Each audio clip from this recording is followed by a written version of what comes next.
नमस्कार दोस्तों, आज हम लोग बात करेंगे फिजिकल एग्जामिनेशन ऑफ यूरिन के बारे में। एक बहुत ही इम्पोर्टेंट इन्वेस्टिगेशन होता है यूरिन एग्जामिनेशन में। जो फिजिकल एग्जामिनेशन में जो पैरामीटर्स होते हैं, अगर उनकी जानकारी हम सही से रखेंगे तो बहुत सारे जो डायग्नोसिस हैं वो हम इजीली बना सकते हैं। तो मैं डॉक्टर एस के सूत्रकार, डिपार्टमेंट ऑफ पैथोलॉजी। चलिए शुरू करते हैं।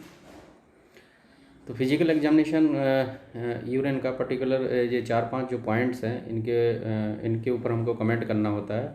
और बहुत सारे ऐसी कंडीशंस हैं जिनमें बेसिकली इन पॉइंट्स के आधार पर ही हम पैथोलॉजिकल कंडीशन का पता कर सकते हैं या उसका पता लगा सकते हैं। तो इसमें सबसे पहले है वॉल्यूम, जो यूरिन का वॉल्यूम है या यूरिन आउटपुट है, उसके बारे में जानेंगे। दूसरा है इसके ऑर्डर के बारे में, यानी जो स्मेल होती है उसके बारे में। तीसरा इसके कलर, यूरिन का जो कलर होता है उससे भी कई चीज़ें जो पैथोलॉजिकल कंडीशन है उनमें कलर काफ़ी वेरी होता है, तो इसके बारे में भी जानेंगे आगे। और अपीयरेंस, कई बार काफ़ी टर्बिड हो जाती है यूरिन का, कई बार काफ़ी वाइटिस हो जाती है, तो वो इसके बारे में भी हम इस फिजिकल एग्जामिनेशन में जानेंगे। और सबसे इन सभी में जो इम्पोर्टेंट है वो स्पेसिफिक ग्रेविटी ऑफ यूरिन। तो ये बहुत ही इम्पोर्टेंट पैरामीटर है और ये कई कंडीशंस में डायग्नोस्टिक हो जाता है। तो चलिए शुरू करते हैं। तो जैसा कि मैंने बताया कि वॉल्यूम एक इम्पॉर्टेंट पैरामीटर है फिजिकल एग्जामिनेशन में। तो नॉर्मली जो यूरिन आउटपुट होती है 24 आवर में, नॉर्मली वो करीब 1200 ml से लेकर 1800 ml के बीच में रहती है, तो इसको नॉर्मल कंसिडर किया जाता है। अगर urine output more than 2000 ml से ज़्यादा है तो इस कंडीशन को पॉलीयूरिया कहते हैं। और अगर urine output less than 500 ml है तो इस कंडीशन को ओलिगोरिया कहते हैं। और अगर यूरिन आउटपुट नील है तो इसको एन्यूरिया कहते हैं। तो ये कई पैथोलॉजिकल कंडीशन में ये वेरिएशंस वॉल्यूम में होते हैं। तो यहाँ पे कुछ कॉजेज़ हैं पॉलीयूरिया की और ओलिगोरिया की। तो जो पॉलीयूरिया है, स्पेसिफिक जो कंडीशंस हैं जिनमें मोर देन 2000 ml जो यूरिन आउटपुट है वो मिलती है। इसमें डायबिटीज़ मेलाइटस है और डायबिटीज़ इंसिपिडस है, क्रोनिक ग्लोमेरुलोनेफ्राइटिस है, क्रोनिक पायलोनेफ्राइटिस है, बिनाइन नेफ्रोस्क्लेरोसिस है, एडिसन्स डिसीज़ है और हाइपर पैराथायराइडिज्म है। ये जो कुछ कंडीशंस हैं जिनमें more than 2000 ml urine output रहता है इन 24 आवर्स। इसके अलावा लेस देन 500 ml जो यूरिन आउटपुट है उस कंडीशन को ओलिगोरिया बोलते हैं। और ये जो ओलिगोरिया है या डिक्रीज्ड यूरिन का जो वॉल्यूम है ये एक्यूट ग्लोमेरुलोनेफ्राइटिस में मिल सकता है, शॉक विद रीनल इस्चीमिया यानी शॉक के जो पेशेंट होते हैं। इसके अलावा सीवियर जो डिहाइड्रेशन के पेशेंट होते हैं उनमें ओलिगोरिया मिल सकता है, हाइड्रोनेफ्रोसिस और टॉक्सिक और इस्चमिक नेफ्रोसिस। तो ये कुछ कंडीशंस हैं जिनमें ओलिगोरिया हमको मिलता है। अब ऑर्डर के बारे में बात करते हैं। तो यूजुअली जो फ्रेशली वॉइडेड जो यूरिन होती है उसका जो ऑर्डर होता है वो फेंट एरोमेटिक ऑर्डर होता है। तो ये नॉर्मल ऑर्डर होता है इसका। और ये कई पैथोलॉजिकल कंडीशन में ये जो ऑर्डर है ये काफ़ी चेंज हो जाता है। जैसे फ्रूटी ऑर्डर जो होता है वो कीटोनूरिया की जो कंडीशंस होती हैं जिनमें कीटोन बॉडीज़ यूरिन में अपीयर हो जाती हैं, तो उस सिचुएशन में जो यूरिन का जो ऑर्डर हो जाता है वो फ्रूटी टाइप का रहता है या फ्रूटी स्मेल होती है। और कीटोनूरिया जो पैथोलॉजिकल कंडीशन है उसमें इस टाइप का ऑर्डर हमको मिलता है। इसके अलावा रोटन फिशी ऑर्डर जो होता है वो यूटीआई जो इन्फेक्शन होता है, स्पेसिफिकली जो प्रोटियस ग्राम नेगेटिव बैक्टीरिया होता है उसकी वजह से जब यूटीआई इन्फेक्शन होता है तो उस कंडीशन में रोटन फिशी ऑर्डर हमको मिलता है। इसके अलावा माउसी ऑर्डर हमको फिनाइल कीटोनूरिया में मिलता है। तो ये कुछ कंडीशंस हैं, पैथोलॉजिकल कंडीशंस, जो ऑर्डर के आधार पर डायग्नोस कर सकते हैं। इसके अलावा कलर, तो जो यूरिन का नॉर्मल जो कलर होता है वो एम्बर येलो या पेल येलो कलर की यूरिन होती है। और ये जो कलर होता है यूरिन का ये basically due to the presence of urochrome और यूरोविलेंस। तो ये कुछ पिगमेंट होते हैं जो यूरिन में पाए जाते हैं जिनको यूरोक्रोम या यूरोबिलिन्स कहा जाता है। तो ये इन पिगमेंट्स की वजह से इसका जो कलर है वो येलो कलर का होता है। और कई बार कुछ ऐसे फूड जो होते हैं या मेडिकेशन होती है या ड्रग्स होती हैं जो हम लोग लेते हैं, उसकी वजह से भी इसका कलर जो है वो वेरी कर सकता है। अब यहाँ कोई कई जो पैथोलॉजिकल कंडीशन है उसमें जो यूरिन का कलर है वो काफ़ी चेंज हो जाता है। जैसे रेडिश ब्राउन जो कलर है वो जब यूरिन में ज़्यादा मात्रा में यूरोबिलिनोजन या फोरफायरिन प्रेजेंट रहता है तो उस समय इसका कलर जो है यूरिन का वो रेडिश ब्राउन हो जाता है। या पिंक कलर का यूरिन भी कई बार हमको देखने को मिलता है। तो जब भी स्मॉल अमाउंट ऑफ ब्लड जो है या हेमेचूरिया हो रहा होता है तो हेमेचूरिया की कंडीशन में यानी आरबीसीज का बेसिकली जो यूरिन है उसमें प्रेजेंट होना उसको हेमेचूरिया बोलते हैं। और जब स्मॉल अमाउंट में आरबीसीज या ब्लड जब यूरिन में प्रेजेंट रहता है तो उसका कलर पिंक हो जाता है। इसके अलावा ब्राइट रेड कलर हो सकता है जब बहुत ज़्यादा अमाउंट में यूरिन में काफ़ी अमाउंट में ब्लड प्रेजेंट हो या आरबीसीज प्रेजेंट हो तो उसका कलर बेसिकली ब्राइट रेड होगा। इसके अलावा येलो ग्रीन हो सकता है। तो yellow green basically bile pigments की वजह से यूरिन का कलर येलो ग्रीन हो सकता है, जिसमें बिलिरुबिन और बिलीवर्डिन जो बाइल पिगमेंट्स होते हैं उनकी वजह से अगर वो ज़्यादा प्रेजेंट है यूरिन में तो उसका जो कलर होगा वो येलो ग्रीन होगा। इसके अलावा मिल्की वाइट, तो मिल्की वाइट बेसिकली काइलूरिया एक कंडीशन होती है जिसमें काइल बेसिकली यूरिन में एक्सक्रीट होता है। और ये जो कंडीशन है बेसिकली फाइलेरियासिस में देखी जाती है। और कई बार जो पस भी यूरिन में आने लगती है तो उसको पायूरिया बोलते हैं। तो ये कुछ कंडीशंस हैं जिनमें यूरिन का जो कलर है वो चेंज हो जाता है। अब अपीरेंस के बारे में बात करेंगे तो फ्रेश जो यूरिन होती है वो एक्चुअली क्लियर अपीयर होती है, क्लियर या ट्रांसपेरेंट रहती है। और कई बार जो यूरिन होती है वो क्लाउडी भी हो सकती है। और क्लाउडी होती है स्पेशली कुछ एमोर्फस फॉस्फेट्स की वजह से और एमोर्फस यूरेट्स की वजह से। तो इनको डायग्नोस करने के लिए कि एमोर्फस फॉस्फेट है उसमें या एमोर्फस यूरेट है, तो इसको डायग्नोस करने के लिए एमोर्फस फॉस्फेट को डायग्नोस करने के लिए इसमें डाइल्यूट एसिटिक एसिड को ये यूरिन के सैंपल में ऐड किया जाता है। और जब हम इसको ऐड करते हैं तो जो अमॉर्फस फॉस्फेट होते हैं वो डिसअपीयर हो जाते हैं और यूरिन एकदम क्लियर हो जाती है। दूसरी ओर अगर अमॉर्फस यूरेट्स हैं तो इनको बेसिकली थोड़ा सा यूरिन को हीट करेंगे तो ये अमॉर्फस यूरेट्स जो है वो डिसअपीयर हो जाएंगे और फिर से यूरिन जो है वो क्लियर हो जाएगी। तो ये दो एक्चुअली जो या क्रिस्टल्स होते हैं या अमॉर्फस फॉस्फेट्स और अमॉर्फस यूरेट्स, इनकी वजह से यूरिन का जो अपीयरेंस है वो क्लाउडी हो सकता है। और इनको डायग्नोस करने के लिए जैसा कि मैंने बताया, एक में डाइल्यूट एसिड का यूज़ करते हैं और दूसरा अमॉर्फस यूरेट के लिए हीटिंग का उपयोग किया जाता है। अब अपीयरेंस भी कई पैथोलॉजिकल कंडीशंस में मिल सकता है। तो इसमें टर्बिडिटी बेसिकली यूरिन में मिलती है। तो वो टर्बिडिटी पस की वजह से हो सकती है और उस कंडीशन को पायूरिया कहते हैं।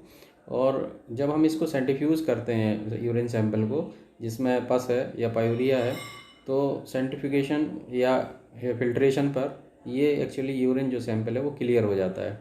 दूसरी ओर जो टर्बिडिटी है वो फैट की वजह से हो सकती है या काइल की वजह से हो सकती है या काइलूरिया जिसको बोलते हैं। और इसको हम सेंट्रीफ्यूगेशन या फिल्ट्रेशन के द्वारा हम इसको सेपरेट नहीं कर सकते हैं। तो इस तरह से हम इस टर्बिडिटी को, जो वाइटिश कलर की जो टर्बिडिटी है, उसको डिफरेंशिएट कर सकते हैं दोनों में बाय फिल्ट्रेशन और सेंट्रीफ्यूगेशन की मदद से। अब स्पेसिफिक ग्रेविटी के बारे में जानते हैं। यूरिन की स्पेसिफिक ग्रेविटी एक बहुत ही इंपॉर्टेंट पैरामीटर है। बहुत सारी पैथोलॉजिकल जो कंडीशंस होती हैं, स्पेसिफिक ग्रेविटी यूरिन की एक डायग्नोस्टिक पैरामीटर हो जाता है। और तो जो स्पेसिफिक ग्रेविटी होती है किसी भी चीज़ की, तो एक्चुअली वो डेंसिटी होती है, जो भी सब्सटेंस उस सॉल्यूशन में प्रेजेंट है उसकी डेंसिटी या नंबर ऑफ सॉल्यूट पार्टिकल, और इसको कंपेयर किया जाता है डिस्टिल वाटर की डेंसिटी के साथ। तो स्पेसिफिक ग्रेविटी को कैलकुलेट करने के लिए density of that particular sample या substance divided by density of distill water, तो इसका जो रेशियो है वो एक्चुअली स्पेसिफिक ग्रेविटी को डिनोट करता है किसी भी चीज़ की। तो इसमें यूरिन की जो स्पेसिफिक ग्रेविटी है एक नॉर्मल अडल्ट में ये 1016 से 1024 के बीच में रहती है। और 24 आवर जो यूरिनरी सैंपल लेते हैं हम उसमें इसका जो रेंज है वो 1016 से लेके 1024 के बीच में रहता है नॉर्मली। और इसका जो मोस्ट इम्पोर्टेंट यूज़ है वो बेसिकली जो स्पेसिफिक ग्रेविटी है ये किडनी का जो कंसंट्रेटिंग पावर है उसको देखने के लिए इसका यूज़ किया जाता है। स्पेशली जो ट्यूबुलर फंक्शन होता है, यानी ट्यूबुलर फंक्शन बेसिकली जिसमें रीअब्जॉर्प्शन होता है और सिक्रीशन होता है, ये दो फंक्शन ट्यूबुलर फंक्शन में इम्पोर्टेंट होते हैं। और ये जो स्पेसिफिक ग्रेविटी है इसको मैंने जैसा कि बताया कि इसको डिस्टिल वाटर के द्वारा कंपेयर किया जाता है। और डिस्टिल वाटर की जो स्पेसिफिक ग्रेविटी होती है 100 होती है, 1000 ये या 1000 होती है। और जो स्पेसिफिक ग्रेविटी का जो पैरामीटर है ये काफ़ी इन्फ्लुएंस होता है कई केमिकल सब्सटेंसेस की वजह से। यूरिया के वजह से काफ़ी फ्लैक्चुएट हो सकता है ये, और दूसरा सोडियम की वजह से हो सकता है, म्यूकस प्रेजेंट है तो हो सकता है, फॉस्फेट प्रेजेंट होता है। इन सब की वजह से स्पेसिफिक ग्रेविटी काफ़ी अप एंड डाउन हो सकती है। और इसके अलावा अब नॉर्मल अमाउंट में जब भी एल्बुमिन और शुगर जब एक्सेस मात्रा में यूरिन में प्रेजेंट होते हैं तो तब भी जो स्पेसिफिक ग्रेविटी है वो एबनॉर्मल होती है। तो यूरिनोमीटर जो इंस्ट्रूमेंट है बेसिकली यूज़ किया जाता है स्पेसिफिक ग्रेविटी को मेज़र करने के लिए। और तो जैसा कि आप देख सकते हैं डायग्राम में कि इसमें एक नीचे की तरफ मरकुरी बल्ब होता है, तो बल्ब शेप्ड इंस्ट्रूमेंट होता है बेसिकली। और ये इसमें जो स्टेम होती है सिलेंड्रिकल स्टेम जो कि कैलिब्रेटेड, जिसमें स्केल रहती है, जिसमें नंबर्स रहती है रीडिंग लेने के लिए। और इस इंस्ट्रूमेंट को यूरिन सैंपल के जो सिलेंडर होता है उसमें इसको फ्लोट किया जाता है। और जैसे जैसे ये श्रिंक होता है, डेप्थ या श्रिंक हो जाता है यूरिन में, और वो पॉइंट बेसिकली स्पेसिफिक ग्रेविटी को इंडिकेट करता है। और जो स्टेम होती है इसकी जो रीडिंग होती है 1000 से लेके 1060 के बीच में, इसमें जो स्केल होती है यूरोनोमीटर की वो इस बीच में रहती है 1000 टू 1060 के बीच में।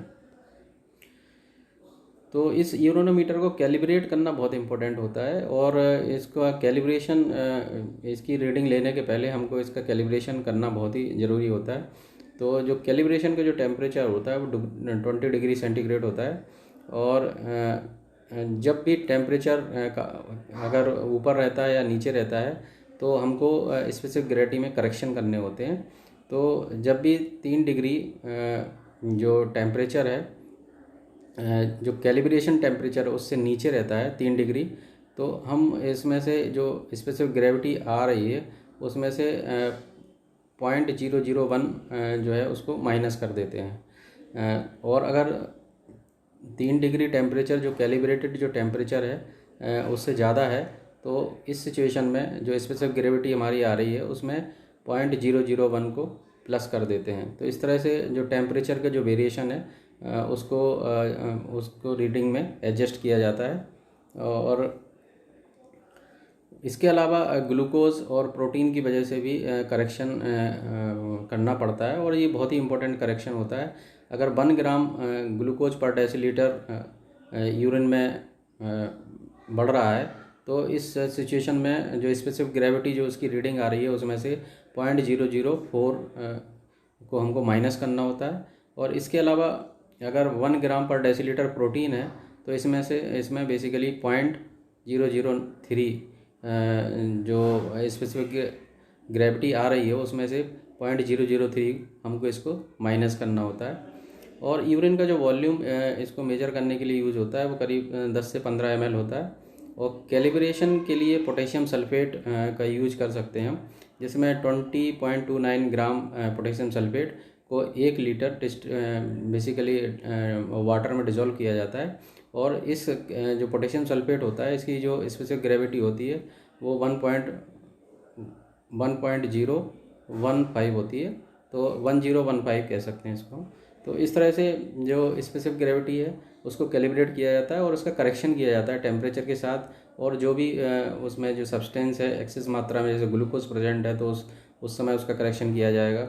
और प्रोटीन प्रेजेंट है एक्सेस मात्रा में तो प्रोटीन के साथ में भी इसका करेक्शन किया जाता है।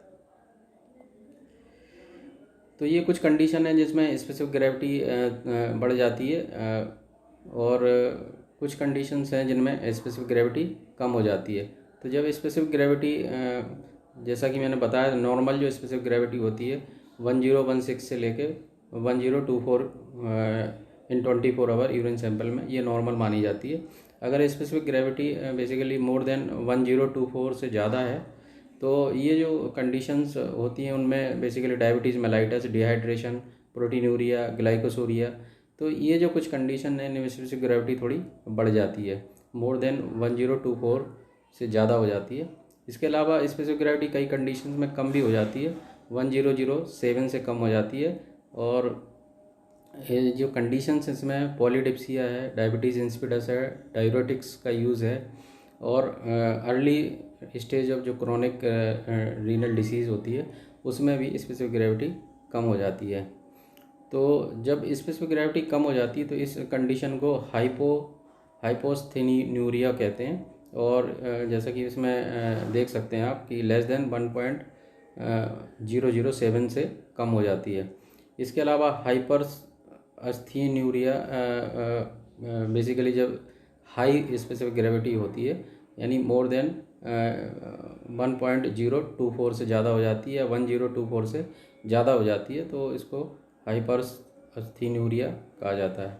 इसके अलावा एक और जो कंडीशन है जिसको आइसोस्थेनियूरिया कहते हैं, ये इसमें स्पेसिफिक ग्रेविटी फिक्स हो जाती है एट 1010 पे। और इस टाइप का जो बेसिकली जो फिक्सेशन है ये जो क्रोनिक किडनी डिसीजेज होती हैं उसमें मिलता है हमको। तो ये एक फिजिकल एग्जामिनेशन ऑफ यूरिन के बारे में था। एक बहुत ही इम्पोर्टेंट बेसिकली जो पैरामीटर होते हैं फिजिकल एग्जामिनेशन में यूरिन के, वो उसके बारे में हमको जानना ज़रूरी है। और जब भी हम रिपोर्टिंग करते हैं या कुछ डायग्नोसिस बनाते हैं तो इनको डायग्नोसिस बनाते समय इन सारे पैरामीटर्स को कंसिडर करके ही हमको जो है एक्चुअल डायग्नोसिस बनाना चाहिए। और इसके बाद हम आगे के जो वीडियोज़ हैं उनमें केमिकल एग्जामिनेशन के बारे में डिस्कशन करेंगे। तो इस वीडियो को देखने के लिए आप लोगों को धन्यवाद। Thank you very much.